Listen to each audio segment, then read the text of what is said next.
In the past decade, wildfires have become more prevalent, dangerous, and destructive. But who are the people going into harm's way to fight these fires and keep us safe? Well, a new documentary is taking us inside the lives of hotshots, a group of the most elite firefighters in the world, as they contain some of the most destructive and fast-moving wildfires on the planet. Joining us live now is director, writer, and cinematographer Gabriel Kirkpatrick Mann and the film's producer, Phil Donlon. So, Phil and Gabriel, thank you so much for joining us this morning. Thank you for having us. All right, Phil. Yes, absolutely. Phil, let's start with you. As a producer of this film, why did you want to feature the lives of some of these elite firefighters?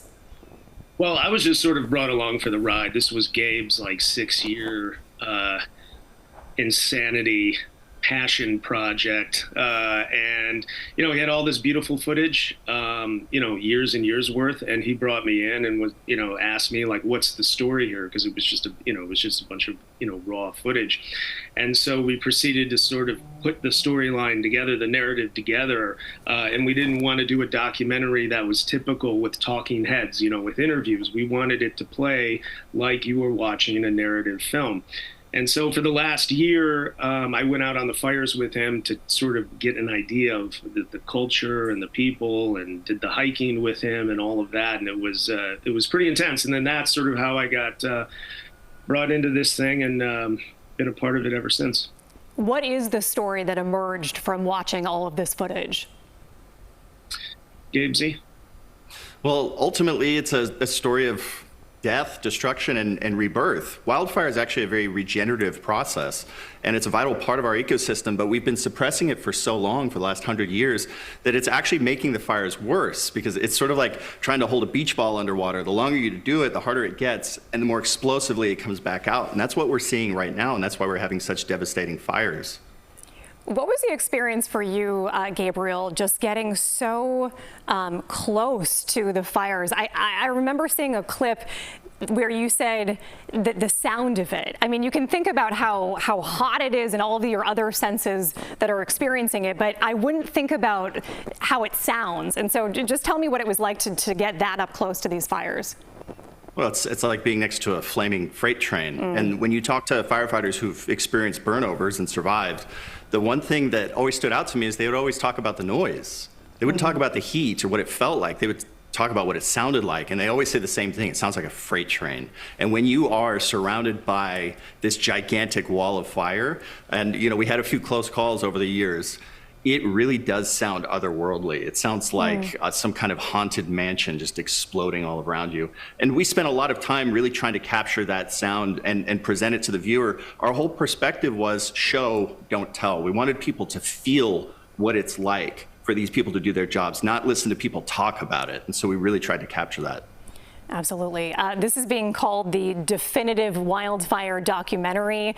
I mean, you sort of, in your description, I feel like you answered this question, but what makes this documentary so unique and different, and the definitive documentary?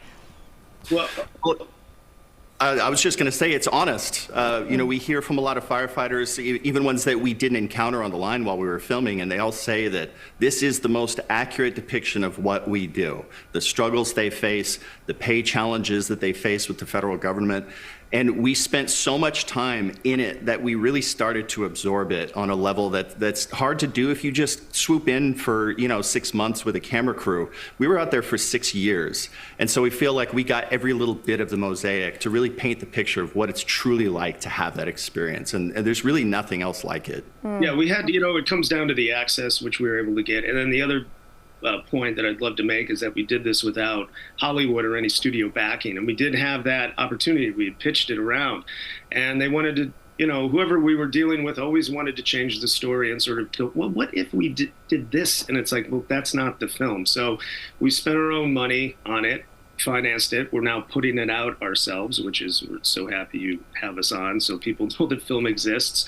But that was a choice, and that's kind of a part of why this story is so unique, because we told, like Gabe did, that said, the honest story behind it. And by the way, just to say, we are the #1 rated, highest rated film of all time firefighter movie of all time on IMDb right now, and that's just purely word of mouth, grassroots. So something to be proud of for sure. Gabriel mentioned the funding situation. Where does that stand right now with Congress? What should people know? Well, in the next 6 weeks, our federal wildland firefighters, who we feature in the film, they're about to face a 50% pay cut.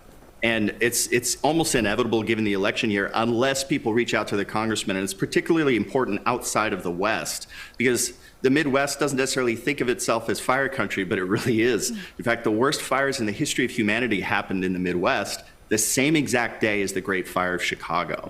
And these patterns repeat themselves every 100 to 150 years. And guess what? We're right about 150 years. So it's something that we all need to be aware of. So if you can reach out to your congressman, tell them to support the Wildland Firefighter Paycheck Protection Act. It is on the chopping block in the next 6 weeks. We're about to lose half of our wildland firefighting workforce if we don't pass it. Wow. Gabriel and Phil, thank you so much for your time this morning. We really appreciate it. Tell us once again where people can actually watch this film. Well, we've got it on Amazon. We've got it on Google Play, Vudu. We've got it on the movie website, hotshotmovie.com. Gabe, can I? Nailed it. I mean, it's in my living room. It's in Gabe's living room. Okay. Come over. We'll hang out. I make popcorn. You know, we can do Sounds that. good. It's about to be in my living room, too. I got to watch the whole film. Thank you, gentlemen, for your time this morning. And thank you for bringing the story to us, because that's certainly not a place that many people will get to go and experience in their lifetime. So this helps them connect to it, which is obviously super important. Thank you so much. Thank you. Yeah, thanks for having us. Thank you.